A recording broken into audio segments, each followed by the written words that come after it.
Hello, this is Faith from Faith and Books. I have an unexpectedly free hour or so this afternoon, so I thought I'd do a quick video. I always say I'm going to do a quick video, but this has to be quick because I have to go run errands while I have the opportunity. I still haven't gotten my Halloween candy. But anyway, it is the day before Halloween, and tomorrow is the last day of October, and I was going to talk about my October wrap-up, which is apparently a thing you do on BookTube, so I was going to do that. But today I want to say, I want to cheer on the people who are participating in NaNoWriMo. I had kind of forgotten about NaNoWriMo. I actually participated a few years ago, and it was really hard and really fun, a really rewarding experience. And now that I'm running into people on BookTube that are involved in it, maybe I'll try it next November. I do have an idea for a story, and I could research it. But anyway, I just want to cheer people on and say go have fun writing, and it's a really good experience. I had tried to do it twice before I finally was successful, twice or maybe even 3 times, but I finally did manage to work through all of November and wind up with the correct number of words. So I felt it was quite an accomplishment for me. But it was a book. It was going to be, originally my idea was that I would write about a girl kind of like me in high school, but an alternate me. But the books that she read that influenced her during those years. So each chapter was going to be based on a book. That was my idea, but it as I was writing, it changed. And it was about a girl going from like right before she enters high school to just as she's graduating, going off to college. It is about those 4 years and all that happened to her.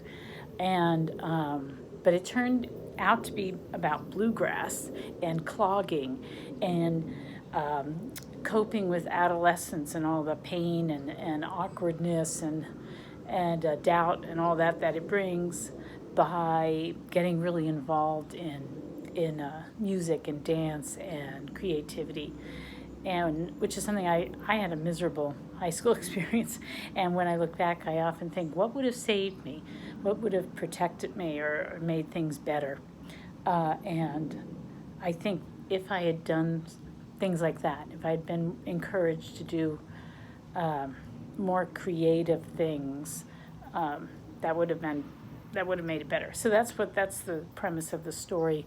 And the only 2 books that wound up influencing or being part of the book was A Tree Grows in Brooklyn, which was at the beginning of the story, which sort of precipitates the crisis that begins the book.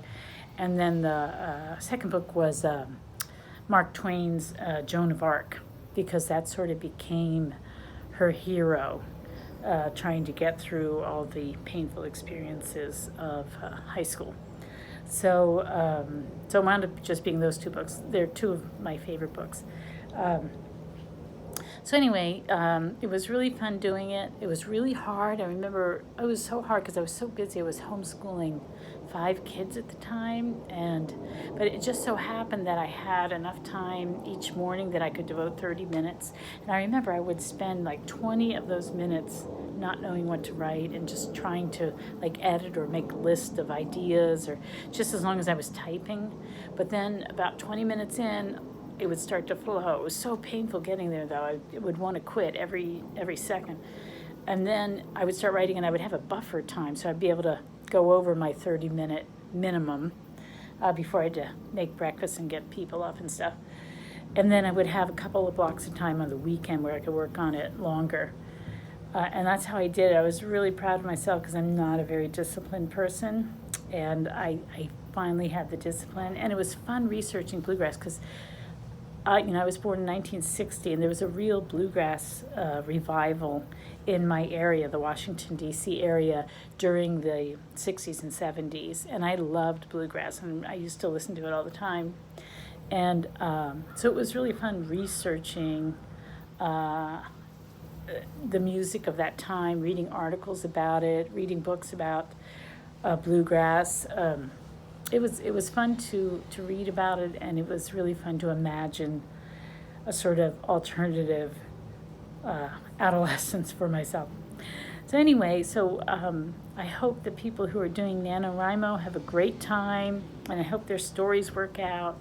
And I wonder, I haven't done it, but I remember hearing about April being a script writing month.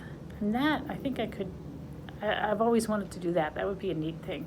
So I wonder if people on BookTube do that, because that would be really cool.